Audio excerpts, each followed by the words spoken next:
Então, o Alexandre, você começou a treinar com 14 anos de idade, junto com o mestre Ricardo Quiser. Fernandes Quiser, que é do Shaolin do Norte. Isso, ele é discípulo do mestre Chiang Kai, né? E ele dava aula no Sesc Pompeia, né? Eu comecei lá com 14 anos e depois comecei a treinar no... Depois de quando? Que ficou... Você tinha 14 anos, era que 1994, 95, que é? 90, quando eu comecei era 1990. 90? É. Vou fazer 50 agora esse ano. Então tá. Depois ele parou de dar aula lá, comecei a treinar com ele no prédio dele, né? De vez em quando no tênis clube, que ele dava aula também, né? E desde então não parei, né? Aí depois comecei a ir lá no mestre Chan, né? Aí já na João Moura, né? Já na João Moura. Então, mas você começou a treinar com ele lá no Sesc Pompeia. Isso. Uma iniciativa pública, né? Do governo, o Sesc, né? Não é exatamente pública, privada, é um misto. Comércio, né? É um misto, misto né? Comércio e público. Iniciativa pública. E naquela época era o que tinha lá perto, porque lá é meio... Né? Era naquela época perto do Palmeiras. Hoje ainda continua sendo Palmeiras. Não era esse Palmeiras que nós temos hoje. Não. Era lá no Palmeiras acho que tinha judô, né? E era mais ou judô e karatê e capoeira que você achava mais nas academias. Kung Fu era bem difícil de achar. Então é que eu procurei na Lapa para ver se tinha. Aí, por coincidência, minha mãe teve a carteirinha lá do Sesc Pompeia, de comerciário. E eu vi a aula, falei, é aqui que eu quero ficar, né? Comecei a gostei estava tendo a treino de luta de aluno mais antigo lá. Esse era um período já, assim, que nós tínhamos mais o Paulo Zorello, essa galera, né? Que estava já puxando a questão do full contact. Tanto na Band tinha, né? Toda sexta tinha a sessão kickbox, né? Que passava um filme e depois passava algumas lutas, né? De Muay Thai. Anteriormente nós tínhamos na década de 40 e 50 os Gracies, né? Com aquele desafio aberto, né? Que era uma TV branca e preta. Teve um incêndio e aí perderam todos esses arquivos, aquilo que viria a ser a TV Globo posteriormente. Né?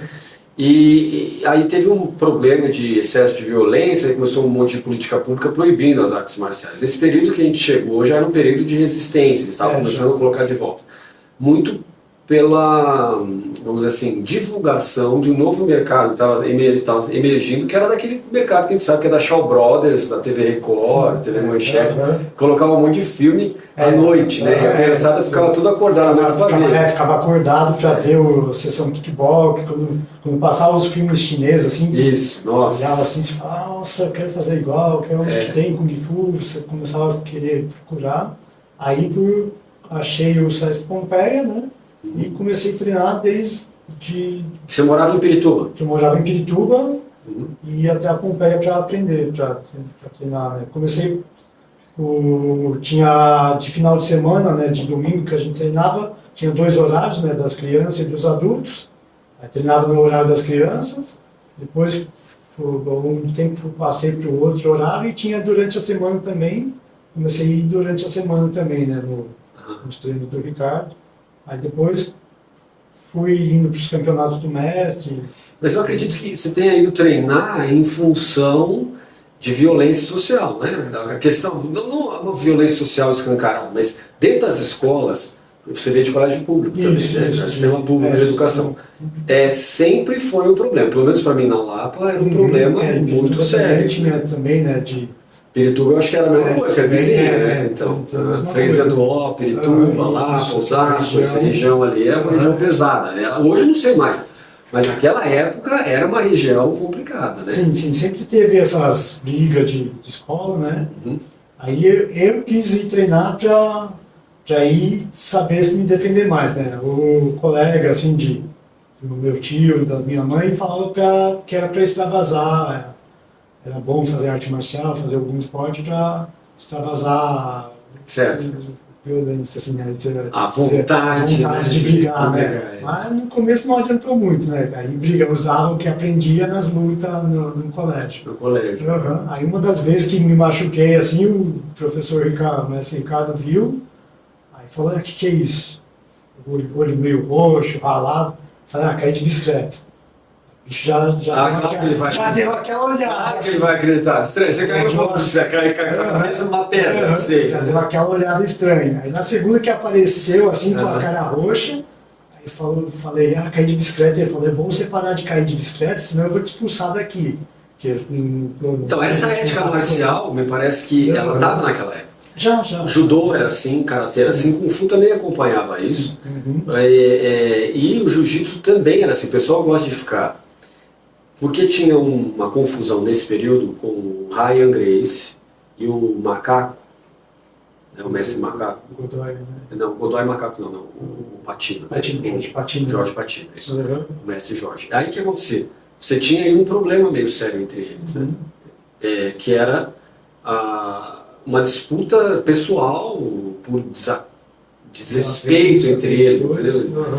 E ficou muito estigmatizado como se toda a academia de jiu-jitsu fosse assim, não era, entendeu? Só que o problema é que o Godoy e o Patino, os dois mestres hoje, eles estavam na Lapa, né? Sim. Então ficava estigmatizado, entendeu? Eu mesmo treinei com o primo dele, né, que na época usava o nome de Selvagem, meu irmão também treinou com eles, então assim, meu irmão do meio, né, eu sou mais velho. Então, não era isso na academia. Você tinha muito policial dentro da academia, etc. Então, e pessoal que vinha do judô, vinha pessoal do boxe. Naquele período, me parece que o pessoal... Então, eu estou falando que quando eu tinha 14 anos de idade, quando eu tinha 14, eu tinha 18. Isso. Então, o que dava para ver ali era um ambiente dentro da academia, que era um ambiente de competição, etc., mas não era um ambiente pesado como essa disputa entre os dois estavam gerando uma mídia toda, né? E aí teve aquela... Eu estava lá no Ibirapuera naquele dia que teve aquela quebradeira junto com o meu irmão. Eu lembro que veja, eu tinha 14, meu irmão tinha 11 e a gente estava lá. Entendeu? Estava vendo aquilo. Aquilo ali foi uma amontoada e a gente entrou. Agora, não é um ambiente onde não entrava criança e adolescente, entendeu? Entrava, não era tão inseguro assim. Meio de lutador nunca foi um meio de bandidagem. Não era. Mas a mídia dava uma impressão de que era só gente... falando como se fosse só todo mundo que treina tal arte marcial é mais violento. Eu vejo vários professores de jiu-jitsu, de outras artes marciais, que você vê super tranquilo, né? Tem até, eu vi um vídeo de um episódio do Minotauro, que ele estava num restaurante com a esposa, e um cara bêbado lá provocando, e ele, nossa... Aí o garçom chamou a polícia, não chegou a polícia, viram assim, o cara falar, quando foi pegar o depoimento, o cara que estava bêbado falou, você que é aquele lutador? Aí ele olhou assim e falou, tipo aquele, olha do que você escapou, né, que o cara provocou, pelo que ele mostra assim na entrevista dele, parece que o cara provocou muito, assim, e ele controlado, assim, só desrespeitou a esposa, né, aí você vê esse vídeo e fala, isso aí não é um cara violento, né, um cara profissional de luta, podia destruir um bêbado facilmente eu acho que é meio que essa conduta de violência é meio da pessoa, assim, né? A pessoa que ela não... Nesse período, você sabe que eu encontrei com o Ryan Gracie na Liberdade, e o que eu vi ali foi um outro Ryan, eu não vi aquele mestre que a mídia colocou, eu fiquei com medo dele, porque o cara é um armário, né, gigante, era criança, magrinho e tal. E ele meio que entrou para pegar um refrigerante ali numa vendinha e esqueceu e estava saindo. O cara do galpão falou assim, o dono, você esqueceu. Ele não brigou não, ele voltou e pagou normal, entendeu? Aí eu fui conversar com ele, o Ryan e tal. Ele conversou comigo normal, entendeu? Não me pareceu nenhum cara muito assustador, assim. Mas ele percebeu que estava com ele, falou, não fica com medo de mim não e tal, não sei o quê. Aquele sotaque carioca, né? Mas assim, né? Carioca tem aquele sotaque assim. Mas eu me lembro bem dele, ele não me pareceu um cara do mal, eu me senti vamos dizer assim, uma presença de luta. Mas não me pareceu um cara do mal, entendeu? Um cara que é abaceiro, alguma coisa estava ali que acontecia com ele, que de repente ele perdia o limite e começava a aprontar, mas ali comigo não foi, entendeu? Então, aí você fica com uma certa dúvida, né? A pessoa já fica meio assim, né? Porque às vezes a notícia é dada de um jeito que a pessoa já fica meio que estigmatizado, assim, né? Aí os outros já vão... Eu acho que ele foi muito produto também, é claro que ele deu causa de várias ações, mas ele foi muito produto de mídia para vender, né? Uma mídia negativa em cima do jiu-jitsu. Mas você não vê mídias positivas. Por exemplo, o grande mestre Álvaro Barreto, duas graduações, né? Professor de universidade federal, professor de universidade estadual. Você não vê a mídia falando dele, entendeu? Que é do jiu-jitsu, treinava com ele, o Gracie. Do mesmo modo, a gente não vê mídias positivas no Kung Fu. Cadê a mídia positiva? Nós temos um Kung Fu brasileiro que se desenvolve. Eu chamo de Kung Fu brasileiro, claro, com respeito à cultura chinesa. Mas vem se desenvolvendo de tal maneira que mesmo na China, aquilo que é chamado de Chuan Shu, Kung Fu tradicional, diminui. Mas aqui no Brasil não, aqui é mantido. Então aí você fica pensando assim, pô, mas se nem os chineses dão tanto valor assim ao tradicional como os brasileiros são herdeiros, eles mantêm. Mas a gente não vê mídia positiva falando sobre isso. O ano passado teve o mestre Ted Lai, né? Aí o Vinícius, o Eduardo, amigos meus, me levaram lá, a gente fez o curso dele e eles ficaram impressionados, né? Falaram, na China tem pouco disso, de praticante assim que tem essa vontade de aprender. Então, eles gostaram, viram que o esforço assim, de outros alunos lá da academia onde ele estava também, né? Se esforçando para aprender as formas, tudo. Eles gostaram, e eles comentaram, falaram, tá diminuindo o número de praticantes que tem essa vontade de aprender as formas, de levar para frente a tradição, né? Pois é, por exemplo, aqui no Brasil nós temos o pessoal da Penlai, por exemplo, Louva-a-Deus Penlai, que é o pessoal de Taiwan. Cara, o trabalho que eles fazem é um trabalho fantástico, por quê? Porque eles mantêm um sistema que lá em Taiwan mesmo não é grande, mas não tem essa empolgação que o pessoal aqui tem. Sabe? O pessoal aqui gosta muito de falar de Shaolin, mas aí tem que estar ligado ao tempo. Mas aí tem toda uma questão de franquia. A gente sabe disso, todo mundo sabe que é uma franquia. Shaolin virou uma franquia em função do quê? Daquela propaganda que foi vitalizada ou revitalizada a partir do Jet Li com o templo de Shaolin. Aí começou a procurar, o turista vai lá para a China, eu quero ver o templo de Shaolin, cadê ele? Não está aqui, vamos fazer uma coisa melhor e tal. E aí você acaba empurrando a coisa toda. E aqui nós temos esse lapso, né? Nós temos aí propaganda para jiu-jitsu brasileiro, não é muita coisa, muito pouco, né? Parece que o pessoal não se ligou ainda que isso é um tesouro nacional. Sim. Né, que é uma arte marcial tão brasileira quanto a capoeira. Né? O judô aqui brasileiro é uma coisa assim fantástica, só a gente vê a quantidade de medalhas que tem, porque a gente não tem olha, judô japonês, judô chinês, tem um forte investimento estatal sobre aquilo, como soft power para você divulgar arte marcial para tudo quanto é lugar. Para dizer que a sua identidade é superior. Entende? Tem isso, Jogos Olímpicos é para isso. Para mostrar a superioridade de cada nação. Certo? Isso é uma coisa que vem da cultura grega, né? Das polis que disputavam. Então, você pode ver que qual cultura ali era superior à outra, certo? Isso se manteve. É bem engraçado a gente ver dar umas risadas e falar, mas tudo bem, engraçado, mas ao mesmo tempo tem impacto. Um pouco absurdo, mas tem impacto. Né? E aí você tem o Kung Fu. Kung Fu se populariza a partir de filmes aqui no Ocidente, né? Com a série David Carradine, Kung Fu. A gente teve aqui na nossa conversa a Silvia, atual presidente da Federação Paulista de Kung Fu. E ela me contou que veio pela série Kung Fu, com David Carradine. No meu caso, eu acredito que foi o seu, no nosso caso é um pouco diferente. A gente foi por uma questão de sobrevivência, mas... Sim, e depois os filmes, né? Os filmes continuavam te empurrando para você sobreviver. Você podia simplesmente desistir, você falava não. Por quê? Porque esses filmes tinham muita questão do oprimido revidar o opressor. Sempre então, você via o filme incentiva bastante por causa disso. É sempre alguém que está sendo injustiçado, que está... Eu quero só viver minha vida aqui, não me perturbe. Vocês vão me perturbar, então vamos. Vamos pra porrada, né? Então, é o que está ali. É uma questão de justiça e injustiça. É sempre uma coisa assim, dois polos que estão ali. Dá para você perceber muito claro. Então aqui tem um apelo muito forte para criança e adolescente. Para a gente agora se assiste, você fica assim, não tá dando, tá forçado. Né? Mas quando você é criança, você não repara nisso. Né? Você passa aí desapercebido, porque você... É o que é a mensagem que está indo para você, assim, né? Isso, a identificação sua, da sua idade, do que você está vivendo ali na escola ou na rua, e acaba falando, eu me identifico com isso. O que é isso que eles estão fazendo? Ah, Kung Fu, eu quero fazer. Isso aí está do lado da justiça, está do meu lado, estou sendo oprimido pelo pessoal que está ali. Muito do meu treino foi para proteger meus irmãos. Eu sou o irmão mais velho, daí o filho mais velho, né? Então tem mais 2 na sequência. Eles também estudavam em escola pública. Então era um ambiente muito perigoso. Hoje ainda né? Mas está menos, como a gente está vendo. Pelo menos nas regiões que a gente está observando. Pode ser que outras regiões não. Região mais afastada pode ser que seja a mesma coisa, mas eu acho que está diminuindo, assim, né? Com conscientização dos professores, passando para o professor da escola, conscientizando os alunos. Eu vejo algumas crianças que você vê que o bullying está diminuindo, né? Eles estão ficando mais limitados, assim,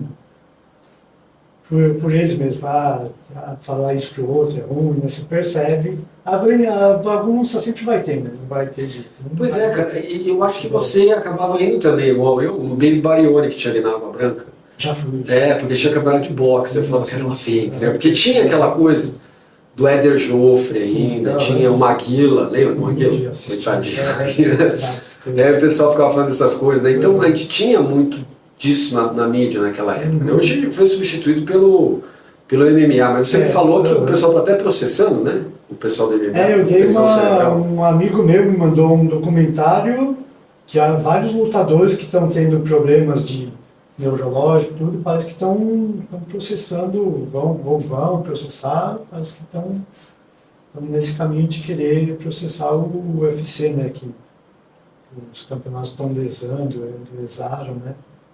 E você vê que tanto é que eu já vi estudos que a pessoa foi no knockdown, assim, já tem que ficar um bom tempo sem lutar de novo para evitar danos. A lesão do boxeador, né? Lesão do boxeador, que é uma deformação da massa cefálica a partir de impacto. Você sabe que Tailândia, né, e também em alguns lugares do karatê,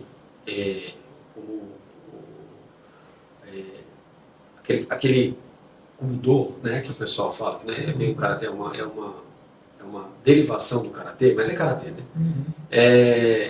Que pode impacto na cabeça. Além que você tenha proteção, como no boxe, mas tem impacto sobre a sua massa encefálica. E isso ficou um alerta na época do Muhammad Ali, quando ele ficou com síndrome de Parkinson. Que não é a doença de Parkinson. O síndrome de Parkinson é um achatamento do cerebelo, porque o cérebro começa a perder as suas estruturas, ele começa a comprimir o cerebelo ou outras partes dele mesmo, então ele começa a se autodestruir. E aí o que acontece é que, no caso do Muhammad Ali, era um caso de adquirida, síndrome de Parkinson, adquirida pela quantidade de socos que ele levou na cabeça. Por impacto, né? Por impacto. Imagina o George Foreman dando um soco em você naquele jeito. É outro nível, né? É complicado. Pesado, perigoso. Perigoso. E hoje a gente está vendo uma fase que o boxe passa mal, o MMA sobe, mas assim, todos os lugares que você tem a profissionalização do esporte de combate, você tem esses problemas, né? Tailândia, com o boxe tailandês, com 28 já está aposentado. Por quê? Porque eles já repararam que se vai além dos 25, 26, a pessoa já pode ter problema. Então começa a ficar mais irreversível. Isso. Hoje a China questiona, estou sabendo de questões em relação a quando deve parar o sandá profissional. Por quê? Porque não tem a proteção na cabeça. Mesmo o sandá amador tem essas questões já surgindo, entende? Tem não vai ter o ferimento por causa do protetor, mas vai ter o impacto. Boxe também, o boxe não profissional, o boxe amador. Então todos esses movimentos, karatê, etc., que tem essa questão de golpe traumático na cabeça, não traumático, né, mas impacto, vamos dizer assim, se questiona sobre essa questão da manutenção da saúde neurológica da pessoa, né, da pessoa, do atleta. Né?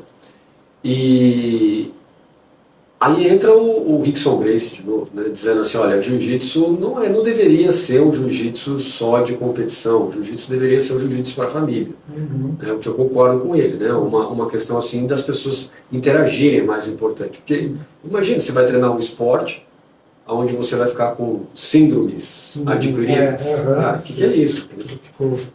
E a maior pena é ver o próprio Rickson Gracie, que já vinha defendendo essa questão do jiu-jitsu, devia ser um ambiente familiar, que pode ser expandido para qualquer coisa, né? Como, por exemplo, Kung Fu, Karatê, Muay Thai. E ele passa por essa dificuldade que ele está passando. Sim, do parto. Né? Coitado. Sim. É uma questão triste. Mas voltando ao assunto lá.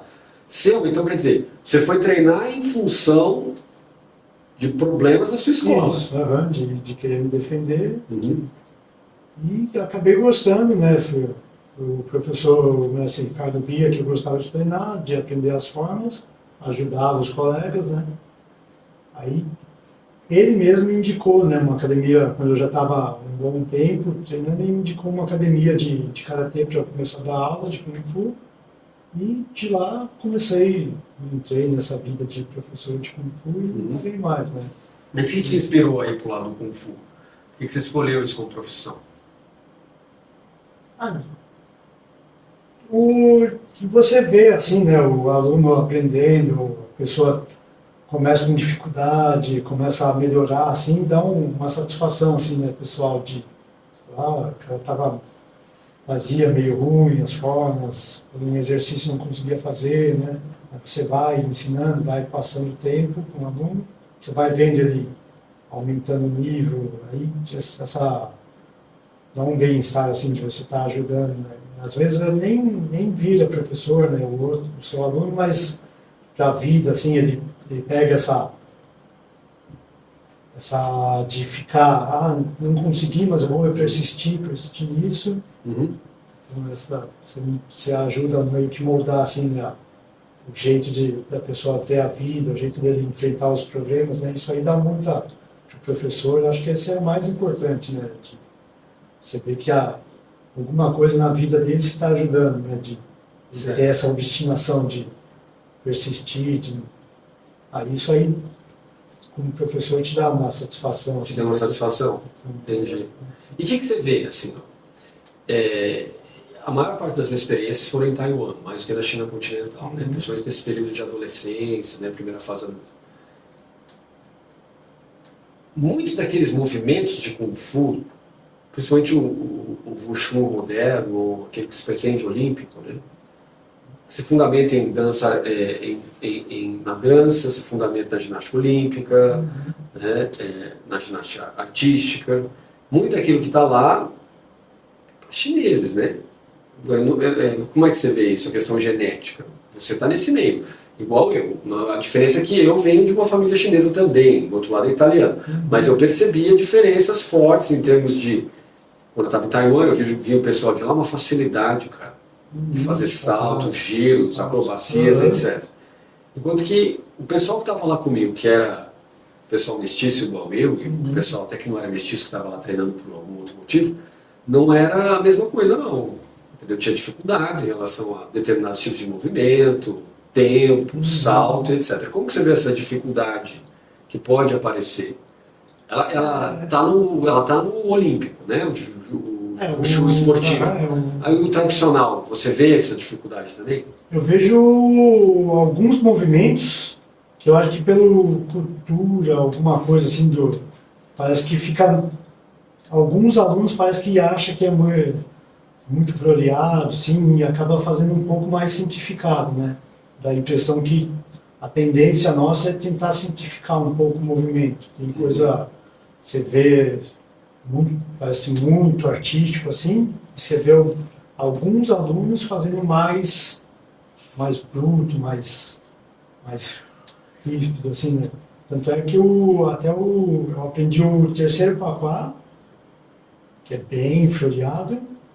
Aí eu falei, já estou nessa vertente, deixa eu tentar o quarto, né? Eu falei aprendi o terceiro com o Ricardo e já estava treinando com o mestre Chan.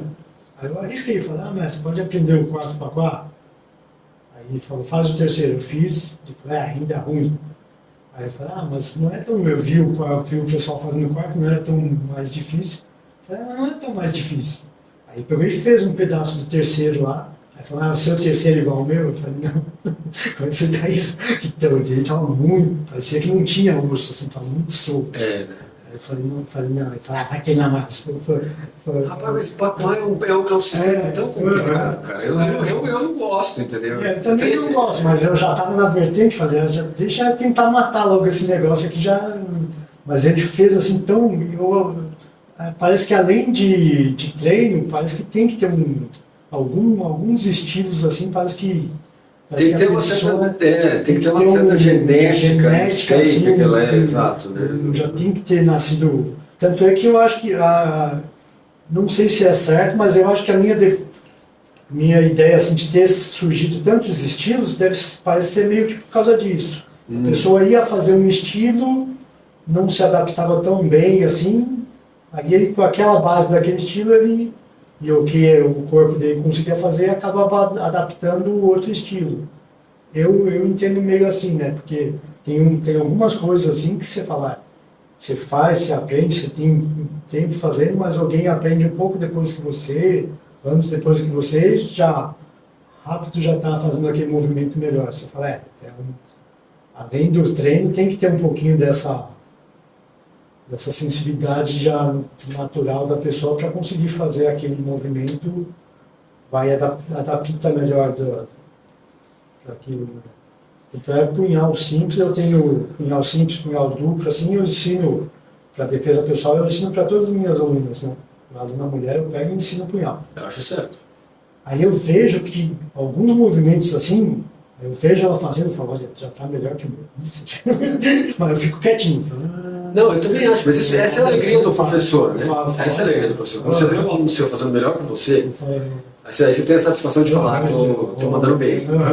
Quando você vê, exato. Você vê principalmente assim, essas armas mais contínuas, assim, você vê a mulher, ela faz espada eu ensinei para as minhas alunas, nossa. Você hoje está dando aula no templo... No templo Fuganshu, né, lá no Hakka. O que é Hakka? Hakka é um centro Hakka. Está na Liberdade. Embaixo, na Liberdade. Qual é o endereço? É a Rua São Joaquim, 460. Uhum. Aí na cobertura tem o Centro de Meditação Fuganshu, que é Fogoshan, que é filiado ao Zulai. Eu tentei aprender chinês. Eu tô vendo. Eu não consegui. A amiga da esposa do mestre Chan deu aula um tempo lá. Eu fiz umas aulas. Qual? É a Ana Lô? Não, a Ana Lô, ela deu aula lá no templo, muito tempo. A gente está tendo aula com ela, né? O pessoal aqui, não a gente, né? Mas o pessoal aqui está tendo aula com ela, em função das traduções dos textos chineses, né? Que a gente tem uma academia de tradução aqui na Associação Buda, né? Mas por que eu estou perguntando isso? Porque você me trouxe uma arma tradicional de presente, aliás, eu agradeço muito essa espada, muito bem feita, bom equilíbrio, e você que está fazendo, né? Também, como eu já trabalhei em marcenaria, eu comecei a fazer para mim, que na época que eu comecei era difícil de achar, quando a gente achava bem caro, né? Não tinha AGS ainda, do Elon, né? Aí, quando achava, era um absurdo. Aí o mestre deixava eu copiar as armas lá, eu comecei a fazer para mim. Aí um ou outro amigo via, gostava, eu comecei a fazer para comercializar. Porque a madeira, né, é algo mais seguro, né? Sim, a espada de metal, às vezes dá problema. Mesmo aquela espada de Tai Chi, quando você faz rápido, já aconteceu um acidente, tem que tomar ponto, se encosta e abre na hora, você, né? E é bom porque se você tem tatame, é mais barato. Se tem tatame, você estraga seu tatame. Sim. O máximo fica um riscão vermelho. Rapaz, você sabe que um tempo, eu estou tentando, quem sabe você pode me ajudar. A questão de ensinar bastão com tatame é um problema, porque o aluno vai e enfia o bastão no chão, bum, ele fura. Quando eu dava aula na academia de karatê também, era tatame, e todas as armas a gente colocava um protetor de borracha, né? Rapaz. Para não ter perigo. Que fura? O aluno se empolga, né? Mesmo com madeira ele fura, ele se empurra ele fora, né? Porque ele esquece que é tatame que está embaixo. Que lá embaixo é uma... Quando você tem lona coberta, o cara fura sua lona, aí você fica mais bravo.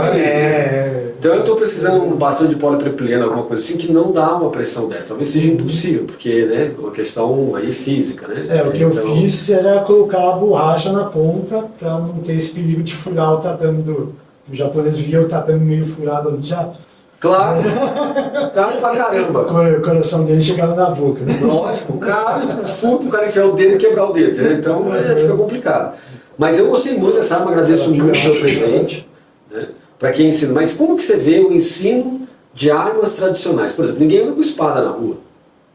O que eu creio é que seja para qualquer coisa que você pegar, você conseguir fazer uma arma, né? Você não vai Não é que nem filme de ninja, né? Que o cara enche de coisa, estrela no bolso, bolinha e sai andando e não faz um barulhinho. Você põe 5 moedas, um molho de chave aqui no bolso e você já parece um sino ambulante, né? Isso aí não existe, né? Pro treino de armas era pro cara qualquer coisa que ele pegar na mão, uma caneta, qualquer coisa, ele conseguir transformar numa arma, né? E de manter a tradição também, né? De tá vindo de um estilo que tem as armas, então manter o que os mestres do passado aprenderam e ter isso, esse recurso de você precisar. Se está com um guarda-chuva, alguém veio te agredir, você saber usar. E como que você se sente? Porque eu me lembro que quando eu me formei como mestre Chan, no dia que eu recebi o diploma, você também recebeu o diploma. Eu recebi junto. Só que o seu diploma é do mestre ou do seu mestre, Ricardo? Tem a assinatura dos dois. Dos dois. Do Ricardo Colegiado. e do mestre Chan. Ótimo, ótimo. Eu lembro, a gente estava lá, foi a mesma cerimônia com você. Isso. Eu estava lá e tal. E o pessoal não tem foto, né? Tem foto sua com eles, aí eu fico apagado sempre nessa parada. Ninguém vai querer saber, né? Eu falo, mas cadê as fotos? Não tem ninguém que tirou foto minha. Eu vou achar as fotos lá e põe, mano. Pô, ninguém põe lá que foto. Eu falo, cara, até outro dia eu reclamei. Negado. O Luiz Peçanha lá do Rio de Janeiro falou, vocês ficam colocando, você não coloca nenhuma foto minha, o que tá acontecendo aí? Ah, não tem nenhuma foto. Eu falei, porra, cara, não tem nada, vocês me apagaram, cara. Mas... Eu tenho umas fotos lá, junto eu posto lá, compartilho com você também. Então, mas é claro que estou brincando, não interessa muito isso. Mas assim, a questão é, a gente teve uma fase pelo menos eu acompanhei visualmente, uma fase de desenvolvimento do sandá esportivo, que veio pelo mestre Nereu Grabalos. Quem empurrou ele para dentro disso foi o mestre Chan, mas não era só o Nereu. Nós tínhamos também o Roberto Batista. Sim, o mestre Roberto. Que e eles foram para Beijing fazer cursos. É que acho que foi ele, não tenho certeza, mas eles foram os primeiros aí lá. Foram os primeiros aí, eu era criança, mas eu vi eles, inclusive no dia que eles saíram da academia do mestre Chan e tal, para ir para o aeroporto, eu estava lá. Então eu vi o esforço deles, né? O Thomas Chan também estava nisso, estava o Cal também nisso aí, né? Por maior que seja essas questões de distanciamentos que vão ocorrendo ao longo do tempo, essas pessoas estavam lá. Né, e se esforçaram muito. Né? O Thomas foi o pioneiro, basicamente. Ele que trouxe, né, o Wushu, né? Ele ficou na China um tempão, e quando ele voltou, era um período que a academia do Mestre Chan estava na Serra Corá, perto da minha casa. Continuou perto, eu ia de bicicleta para João Moura, para você ter uma ideia. Depois que foi lá para João Moura, porque passou antes pela Pio 11 e na Barra Funda foi para Pio 11, Pio 11 foi para Serra Corá. Serra Corá ficou um tempo, eu peguei todo esse tempo aí. Eu peguei um pouco depois, eu comecei lá, acho que em 2003 ou 2004. Eu comecei a treinar na Serra Corá com o mestre Chan, que era do lado da minha casa. Finalmente eu pude treinar com ele. Porque meu pai me levou quando eu tinha 4 anos de idade na Barra Funda. Treinar o quê com 4 anos de idade? Eu vi aquele espaço sair correndo. E aí ele me mandou, falou assim, olha, quando ele ficar mais velho, você traga ele. E aí eu passei a treinar na Lapa com o Sum, mestre Sum, que faleceu. Uma circunstância super bizarra, quem sabe a gente conta sobre isso, mas super horrível aquela situação. E quem estava lá junto com ele era o Nereu. Eles tinham banca no mercado. Lá com meu pai também tinha, banca de verdura lá, a galera tinha legumes, verduras e tal, não sei o que, né, tava tudo lá. E o Nereu também passava lá direto, entendeu? Então foi lá que eu conheci o Nereu. O pessoal acha que eu conheci o Nereu depois, não, eu já conheci ele muito antes. E ele foi o cara que disparou o interesse quando eu tinha 4, 5 anos de idade, ele disparou meu interesse ali, junto com meus primos que já treinavam com o mestre Sum também. Meu primo Alexandre, por exemplo, treinava lá, o pessoal conhecia ele, o pessoal da minha família toda conhecia o mestre Sum, e meu pai conhecia o mestre Chan, porque meu avô era amigo do mestre Chan, então era todo um embrólio todo ali, entendeu? Uma coisa meio familiar. E aí quando chegou um período que eu passei pelo Louva-a-Deus na Lapa, chegou a treinar Louva-a-Deus? Louva-a-Deus com o Rogério Macedo, que depois acabou virando um amigo meu aqui, ele veio fazer doutorado comigo. Né? A história foi assim, o Florentino, né, o nosso ex-orientador, falou assim, olha, você não tem alguém para indicar que fala chinês? Eu falei, tem o Rogério. Ele começou a fazer comigo chinês, quando eu tinha 10 para 11 anos de idade, na Santa Justina. Ele já era adulto, já era professor de Kung Fu, e começou naquele período. Outro cara que estava ali era o mestre do estilo gato. Ele também fazia aula de Kung Fu ali. E tinha o pessoal do Danny Hu também que fazia. o mestre Braulio, fazia chinês também ali. Então tinha uma galera ali que fazia chinês. E aí eu falei, não, tem ele. Aí ele falou, não, então traz aqui, vamos fazer uma entrevista com ele. Eu falei com ele, falou, ó, prepara um projeto, tal, ele foi para a Unicamp. E agora é doutor. Né? E eu treinei com ele, né, dos 12 para os 13 anos de idade, mas sempre foi muito claro, tanto é que eu acho que um dia eu faço um podcast aqui com ele, sobre a série de Kung Fu. Por quê? Porque sempre foi muito claro, eu quero treinar com o Mestre Chan. E ele sempre respeitou isso, ele nunca foi um cara mesquinho, nunca falou mal do Mestre Chan, nada. E ele veio do Cido, né? O Louvado veio do Cido, o pessoal da Gadiag, né? O Reinaldo, o Cido e tal. E eles existem até hoje, né? Tanto é que eu reconheço o símbolo da Gadiag, teve recentemente aqui na Liberdade esse ano, o pessoal fazendo dança do leão. Eu reconheço aquele símbolo, né? Tava na lá, quando eu era criança já.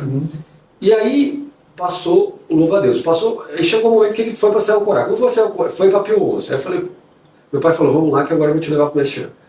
Aí o Mestre Chan falou, não, espera mais uns 2 meses que eu vou mudar para Serra Corá. E aí passou para Serra Corá e comecei a treinar lá. E aí não dá para fazer tanto treino assim. Aí eu falei pro Rogério, eu tô indo para lá, e o Mestre Rogério é uma boa. Uma boa, assim. E aí eu passei a treinar com o Mestre Chan a partir dali, na Serra Corá. E foi o período que o Thomas voltou. Da China. Aí o mestre falou para eu começar a treinar com ele. E eu acho que eu talvez seja o primeiro aluno dele aqui no Brasil. De Wushu, porque o mestre falou, treina com ele. Aí eu comecei a querer treinar com ele. Mas não tenho certeza disso que eu estou afirmando, mas se não me engano é. E aí eu peguei todo esse movimento de mudança. Né? E eu vi todo o pessoal ali indo para a China para aprender. A partir do Thomas eles começaram a ir. Não sei se foi a partir do retorno do Thomas, se eles antes já tinham ido, não sei muito bem. Isso quem tem que contar pra gente é o Roberto Batista, porque o mestre Roberto Batista foi ele que viveu isso. Né? Certo, ele junto também. Eu lembro Estava treinando no Sesc ainda, o Nereu foi lá e ensinou pra gente aquele Koshu, né? Porque que vinha de Taiwan, né? Quem estava empurrando isso era o mestre Living Kei, né? Aí ele ensinou pra gente, lá ele levava os atletas para treinar. Isso. Aproveitar o tatame lá, né, do Sesc Pompeia. Aí depois, nos campeonatos, comecei a conhecer o mestre, aí, por intermédio de você, né, comecei a ir lá na Academia João Moro, né, quando já era lá em Pinheiros, né. Pinheiros. Quem treinava, quem eu conheci desde assim, no período da Serra Coral, até antes, foi o Ricardo, seu mestre. Sim. Ele estava lá sempre, sempre teve lá. Só depois que eu vim para a Unicamp, que em 98 eu passei pelo vestibular, entrei na engenharia mecânica, né? Aí eu consegui ir de final de semana, mas mesmo assim o Ricardo estava lá. Aí eu fui, no último ano, quando eu estava indo para Taiwan, aí teve aquela gripe do frango que eu acabei pegando. Aí depois disso eu dei uma afastada de lá, e em função de ter que trabalhar e fazer faculdade à noite, uma correria fazendo faculdade de Direito, etc., porque eu larguei a engenharia mecânica, né? E aí você já imagina que meu pai ficou muito bravo, né? Ficou feliz. Hoje eu entendo como um processo de luto. Se eu voltasse para trás eu teria concluído, mas na época eu não conseguia pensar em outra coisa, porque eu vi muita gente morrendo lá.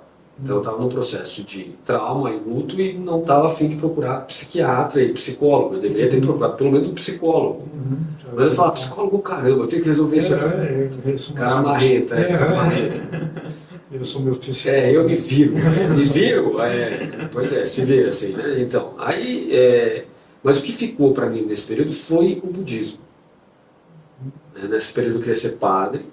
E aí eu também deixei, não quis mais ser padre, porque eu vi um monte de gente morrendo, não entendia qual era a lógica que estava naquilo ali, porque que Deus está deixando esse pessoal morrer.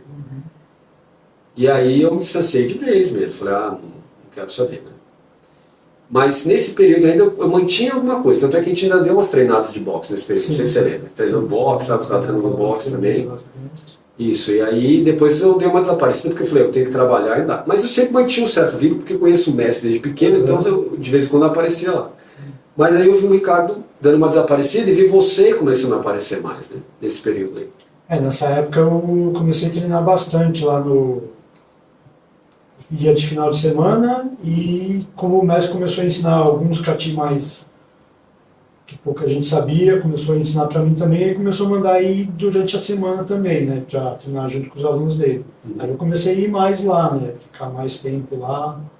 ajudar, ele chamava para ir para as apresentações do Centro Social, acho que ele ficou apoiando aquele William Vu um tempo, né? Aí sempre que tinha comício deles, a gente ia lá fazer a apresentação, aí comecei a frequentar mais lá, né? Fazer a dança do leão lá com o pessoal. Uhum.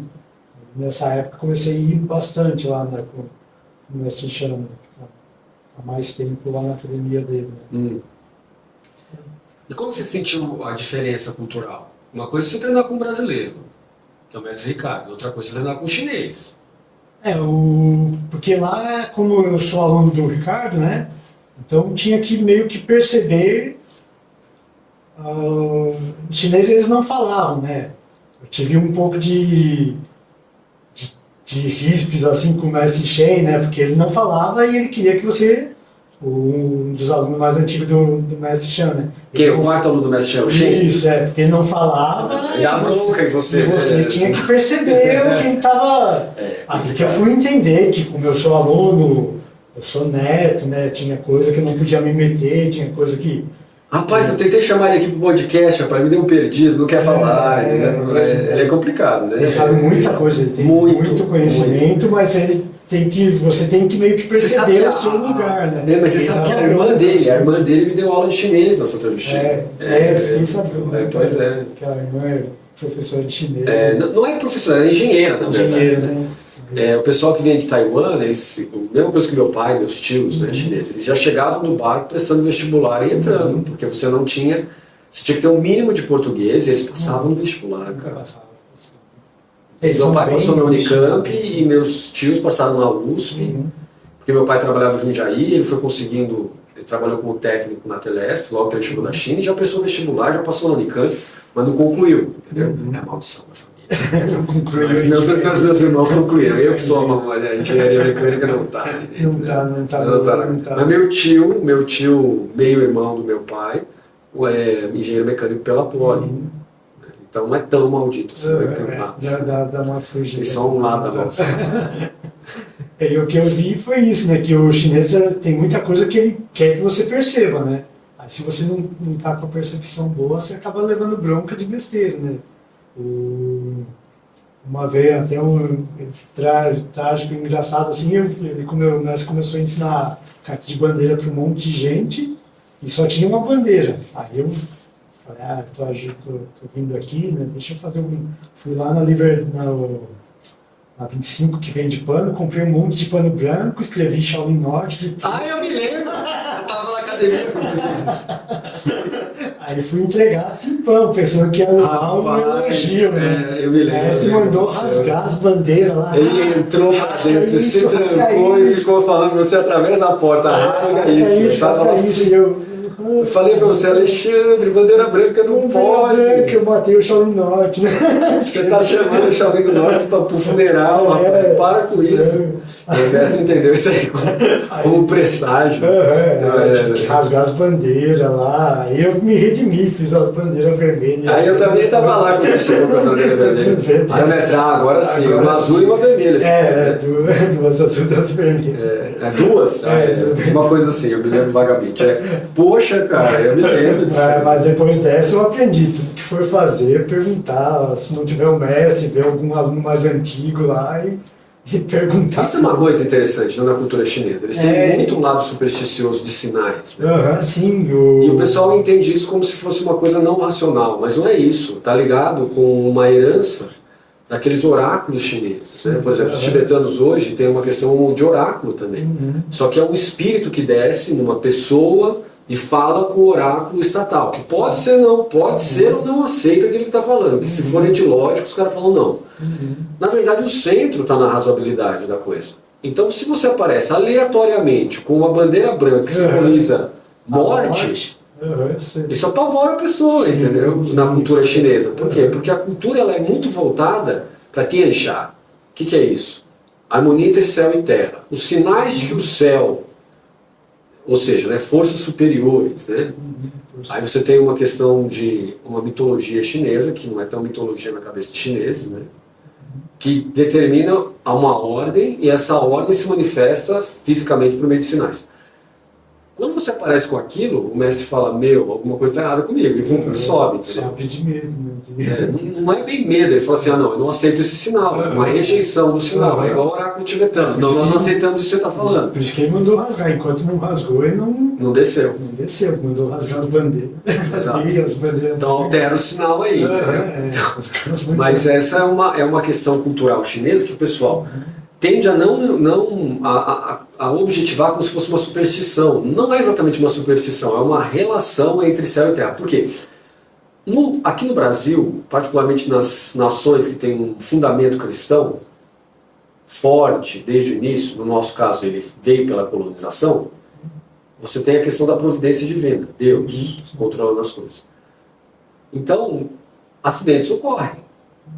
Com esse, por exemplo, o Alexandre não sabe um acidente. Não é Deus que mandou, foi um acidente do Alexandre. Na cultura chinesa, não tem Deus comandando as coisas, tem um fluxo chamado Tao. Quando o Alexandre faz isso, casos e condições se reuniram, o que está acontecendo, entendeu? O que alterou esse fluxo? O que está... O quê? E voa, entendeu? O fluxo está todo torto, o que está acontecendo, entendeu? Então alguma coisa está errada. Então, aí a gente entende que, na verdade, é a lógica da interdependência, é a lógica do Tao. Na cultura indiana seria a lógica da partição multipada, né? da mútua determinação. E, por incrível que pareça, Tomás de Aquino também trabalha dentro desse viés. Quando ele fala Deus está fora do sistema, o sistema ele se autogesta aqui dentro. Mas tem Deus cria, beleza. O sistema se autogesta significa que você tem um problema. Se ele se autogesta, ele não precisa de Deus. Aí começa toda uma questão que não acabou até hoje, de dialogar qual é a função e qual é o processo que precisa do elemento Deus para ele funcionar, ou é só uma auto-organização. Aí se divide a filosofia, se divide a ciência. Um lado fala de criacionismo, que é o design inteligente, que fala, não, Deus tem um papel que nem porque ele organiza as coisas. Do outro lado você tem uma ciência que vai falar, não, ele não se organiza. Os chineses estão aonde? Eles estão desse lado aqui, ó. A coisa se auto-organiza, não precisa de Deus, entendeu? Aí que a gente vê esse impacto. A pessoa fica, mas, o que está acontecendo aqui? Aí fica Deus como mais um elemento, né? Não como o elemento principal, né? Embora o mestre Shan, assim como vários outros chineses que chegaram aqui no Brasil, foram batizados. Sim. Né? E aí ganharam nomes de batismo. No caso do mestre Shan, o nome dele era Joaquim. Né? Agora o outro mestre também foi batizado, chamou Antônio. O Shen também tem o nome, viu, cristão? Eu não lembro qual, mas ele tem, a irmã dele também tem, porque foram batizados lá e faziam apoio à igreja católica. Davam apoio à igreja católica. Tanto é que a minha escola de chinês é católica. Um tempo, faz uns 2 anos eu formei alguns alunos, aí eu convidei o mestre Shen, que a gente chama de Shenzinho, o mestre Roberto Shen Minhua. Aí a gente começou a tirar fotos com os alunos, assim, aí eu vi, assim, que ficava 4 pessoas na foto, o Shenzinho ficava... Aí na terceira... Porque 4? S é morte. Aí na terceira que eu fui tirar, assim, o mestre Roberto Peão puxou assim e falou... Roberto Shen, né? O mestre Roberto Shen. É 3, é San, exatamente. Aí ele pegou, aí eu achei legal isso, porque ele teve essa de perceber que a gente não sabia disso. Você sabe que alguns elevadores é 1, 2, 3, pula 4, 5, 6. Eu já ouvi falar, nos armários da academia não tinha número de 4, né? A gente olhava assim, aí tinha vezes que a gente perguntava pro mestre para dar uma perturbadinha com ele, falei, cadê o número 4? Ele, que você? Não sei, saía bravo. Porque a cultura chinesa está ligada com o budismo. O budismo tem muito aquela questão que veio do Wei Shi, que é Yogacara, né, em sânscrito, que é aquela questão, tudo é mente. Isso entra na China por volta ali do século V, século VII e permanece. Então, a questão de falar é nomear. Nomeação... Você está atraindo, né? Você atrai aquilo, porque se todo o substrato da realidade é mente, você atrai para dentro. Você mentaliza, você acaba materializando. Não sei se você viu o filme do Qin Shu, aquele... não é Qin Shu, é Qin Shaolin Shi. Qin Novo Templo de Shaolin. Com Jack Chan, aquele tal. Então, esse novo templo de Shaolin, ele aparece uma cena que eles estão segurando a perna assim, E aí o guarda fala assim, você tá louco? O que você tá fazendo? O que você tá fazendo? Ele fala assim, ele tá com uma cara meio comendo alguma coisa. Aí ele fala assim, não, eu tô seguindo aquilo que o mestre falou, tudo é só da mente. Então se tudo é só da mente, eu tô comendo. Não, tá uma beleza, tô comendo, tô comendo. Ele fala assim, você tá louco, de fola. Ele fala assim, aí o cara... Aí ele se distrai e começa a cair do polo, né? Por quê? Porque, do bastão, porque ele dispersou a concentração, mas isso é uma maneira incorreta de compreender o que é Yogacara.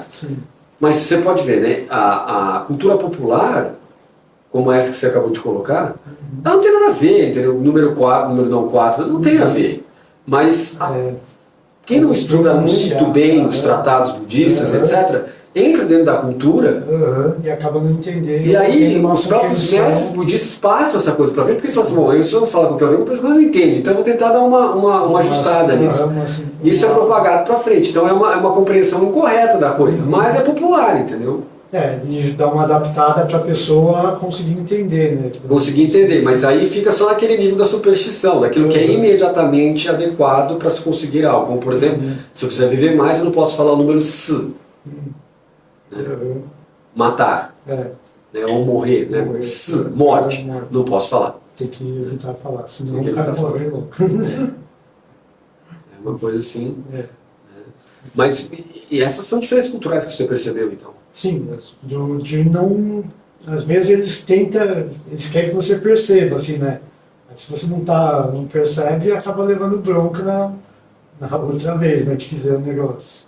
E o mestre era bem assim, tinha vezes que ele fazia algum gesto, assim, se você não tivesse alerta, nos jantares, assim, né? Quando se você começasse a pegar muita coisa, assim, ele já ficava meio assim.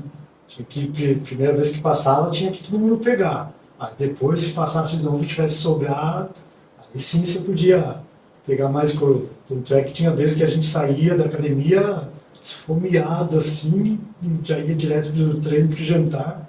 Aí tinha que se segurar, assim, passava, todo mundo pegava, e você assim, passa de novo aqui, fica mais, aí sim.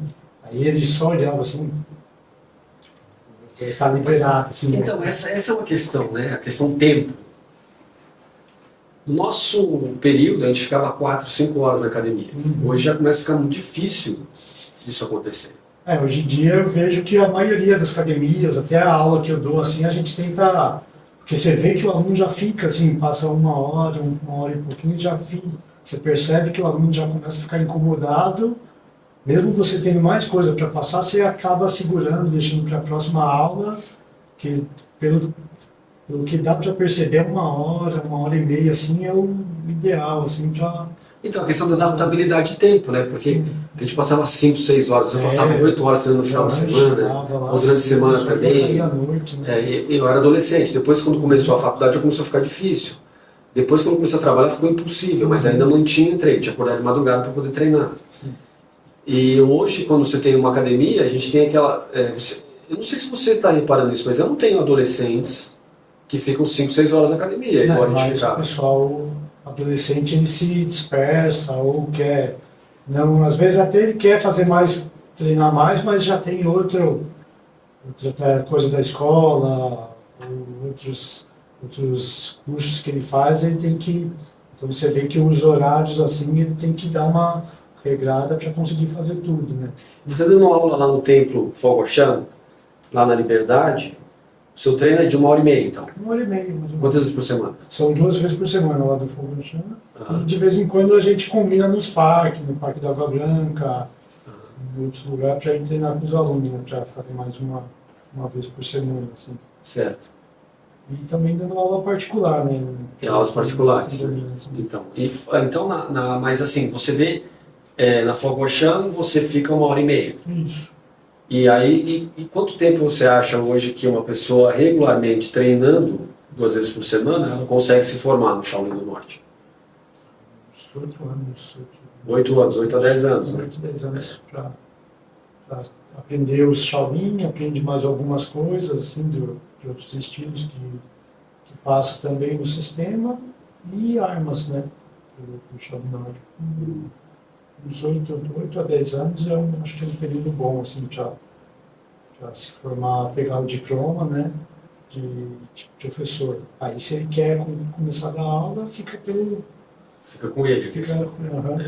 Eu me lembro que o STF bateu o martelo sobre isso, né? Você não precisa se formar em educação física, embora eu considere que seria bom se formar em educação física. Eu fiz, quando teve a lei do CREF, eu fiz, né? Tem muita coisa boa, eu fiz os cursos lá da FMU, tem muitas coisas importantes, assim, que você vai aprender lá na Faculdade de Educação Física, que eu acho muito, muito válido de... Eu, por exemplo, sempre consulto os amigos meus que são formados em educação física, para saber, o professor Gavião, né, que já aposentou da Unicamp, tem o professor Marcelo Antunes, tem a Ana, a esposa do Paulo, né, que foi um ex-presidente da Federação Paulista. Eu sempre faço perguntas. Também tem o Ortega, a Ariana, que são formados, né, os dois mestres que são formados em educação física pela Unicamp. Então eu sempre tenho pessoas para consultar, para perguntar sobre questões de educação física quando eu fico com dúvida. Né, porque é uma ciência necessária. Sim, muito importante para o treino. Muitas coisas que...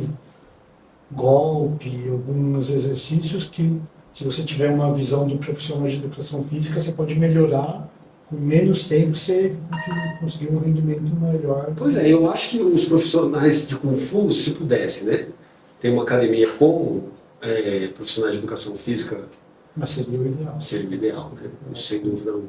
Adaptar exercícios, né, muitos exercícios que são tradicionais, se der uma adaptada, assim, com a ajuda de um profissional de educação física, ia ficar eu também acho. Com menos esforço, menos tempo, o praticante ia chegar num nível mais alto do que se chegaria sem essa ajuda do profissional de educação física. Né? Legal. Agradeço muito a sua vinda aqui para o nosso podcast. Sim. Aliás, tem uma coisa que eu não perguntei para você. Você está ensinando um templo budista, uma arte marcial budista, mas você é cristão. Eu sou cristão. Quando eu cheguei lá, ainda tinha administradora e a monja ia bastante. Aí acho que ela quis fazer uma pegadinha, alguma coisa, ela viu assim, né, que o cabelo, você é Shaolin? Eu falei assim, você cabelo? Eu falei assim, por quê? Eu falei, porque eu não sou monge Shaolin. Ela, fez assim, né? Aí começou a conversar comigo, ficando conversando. Você falou pra você, mas o que você pensa? Que você é monge de Shaolin no cabelo? Você é só o Jack Chan que faz, ele põe uma touca em cima. Eu falei, eu não sou monge Shaolin, né? Ou aquele irmão dele, o Sammo Hung, também fez uma novela que ele tem lá com os cabelos compridos, você fica sem entender, você pensa, o que eu tô falando? Porque o sabe tem que cortar o cabelo. A não ser que você seja um monge tântrico, né? Lá dos tibetanos, aí você não corta, mas... Mas ela acho que quis ou ver se eu estava esperto, aí eu falei, eu não sou monge, eu sou praticante do aula. Não, mas a tradição de Shaolin comporta a ideia de leigos dando aula. Sim. Até a nossa linhagem, pelo que falam, saiu da primeira abertura, né, do templo para leigos, né? Parece que Shaolin, né? Construir ensinar para pessoa que não precisava virar monge para começar a treinar o Shaolin Norte. Parece que sim, né? Depois acabou indo para os meios dos muçulmanos também, nossa linhagem de Shaolin. Do Chacha, né? Foi a versão do Zacha, né? Zacha. Agora, Cha-Kun, né? Aí é o outro, né? É o cantonês, mas eu acho que é isso também, não tenho tanta certeza, mas tanta coisa que você fica ouvindo de alerta que eu já nem mais. Mas é alguma coisa por aí, mas assim, aí nós temos toda uma linhagem assim, né? Que vem do meio muçulmano também, que se juntou a isso, né? O próprio pai do Guruzan, que é... Nós temos o nosso mestre Shan, acima dele está o Yansembo, acima dele está o Guruzan, e acima dele é o pai do Guruzan. Então aí nós temos aí uma linhagem que vem dos muçulmanos também. Sim, tá ligado lá. E hoje na China chama Hualong Chen. Né? E tá lá, dá para ver claramente. E é o fundamento do Wushu olímpico. Sim, os estilos que foram pegos para fazer o Wushu. E aí, o principal fundamento do Wushu olímpico é o Zachen. Mas aí é uma questão toda política ligada a soft power interno e apoio ao governo do Mao Tse Tung, como o pessoal do Guruzan estava ligado com o pessoal de Taiwan, então acabou tendo um problema aí. Aí o Yansembo Yan Xiaobu acaba correndo para Hong Kong, e aí nós temos toda uma linha aí ligada a uma ala do Kuomintang capitalista, né? Essa divisão política. Aí você vai na China, em Beijing, etc., você não acha muita informação ainda, mas eles vão resgatar tudo isso aí. Porque finalmente chegou numa fase onde o socialismo com características chinesas deixa de ser uma coisa marxista-leninista, acirrada, né? Ou seja, marxismo revolucionário, para ser um confucionismo com alguns elementos de característica marxista. E aí essa minha tese de doutorado que eu defendi aqui na Unicamp está se mostrando válida, né? É o que está acontecendo agora, né? Socialismo com características chinesas, socialismo não é socialismo, não. Próprios alto escalão do Partido Comunista Chinês tem dito que esse socialismo não é socialismo. Entendeu? Então, para entender que é um socialismo feito com as características chinesas, que significa confucionismo, taoísmo, budismo e outros elementos da cultura popular, né? Então, não é exatamente isso que o pessoal aqui no Ocidente pensa. Pensa do socialismo. Exato. Né? Então, uma adaptada para a cultura. Na verdade, são alguns elementos da rede que ingressam ali, que transformam em socialismo com característica chinesa. Então, isso é interessante. Mas, então, agora sim, eu agradeço essa sua presença, mas depois nós vamos marcar um outro podcast para você falar como que essa união sua, né, na sua existência, vamos dizer assim, entre budismo e cristianismo. Você ensina uma arte marcial budista, mas você é um cristão, e historicamente o cristianismo na China tem conflitos com o budismo. Sim, tem muitos conflitos. Tem muitos conflitos, mas ao mesmo tempo teve muita aceitação, porque muitos dos missionários cristãos que foram para a China, eles se vestiram de monges budistas, porque os budistas entenderam que Cristo era um bodhisattva. E ajudaram. Isso tem uma série de coisas, né? Mas eu acredito que no seu caso, essa seria seria um problema ou não? Não, para mim não. Eu fiquei indo no templo taoísta de um aluno meu que era taoísta. Aí ele mostrou uma foto de um templo taoísta lá na China e tinha uma estátua assim. Aí eu falei, e esse aqui, vocês perguntaram para ele? Ele falou, o monge lá falou que era Jesus. Eu falei, Jesus aí? Eu falei, ele falou que tinha coisa boa e pôs aí também. Eu falei, legal. E eu vejo meio assim, né? Tu ver o lado bom de cada religião. Porque eu vejo muita gente, eu sou religioso, eu sou católico, eu sou isso, mas eles vê o lado ruim do outro. Não tem coisa boa, não foca no... Vê o lado bom e vai pelo lado bom. Porque se for ver, o outro está vendo o lado ruim do seu, né? Coisa que ele não concorda, né? Então se você ficar, aquele tem isso, o outro, o seu tem isso, aí vai ficar só conflito. Vê o lado bom do outro. Né? Isso. E vai, cada um, o que tiver que você não concorda, você não olha para o outro lado. Não olha para o outro lado, não vê. O lado bom e todo mundo vai crescendo junto, né?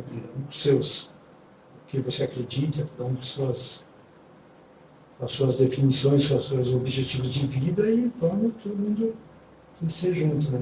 Perfeito. Senão fica um puxando, você está puxando o tapete do outro, pensando que está prejudicando ele, mas você está aqui atrás. Se você está puxando o tapete do outro, você está mais para baixo que ele, né? Então, mas você está pior que ele, né? Pior que ele. Também acho. Então vamos todo mundo, exato, um ajuda o outro É isso aí. Vamos subir, né? Vamos crescer junto. Perfeito. Agradeço então, imensamente ao meu amigo, e a gente aguarda você para o próximo podcast para a gente discutir sobre mais coisas ligadas ao Shaolin do Norte, ao Kung Fu. Obrigado. Eu que agradeço o convite, muito obrigado. Sempre que for convidado, eu vou vir aqui com muito prazer. Obrigado. Muito obrigado.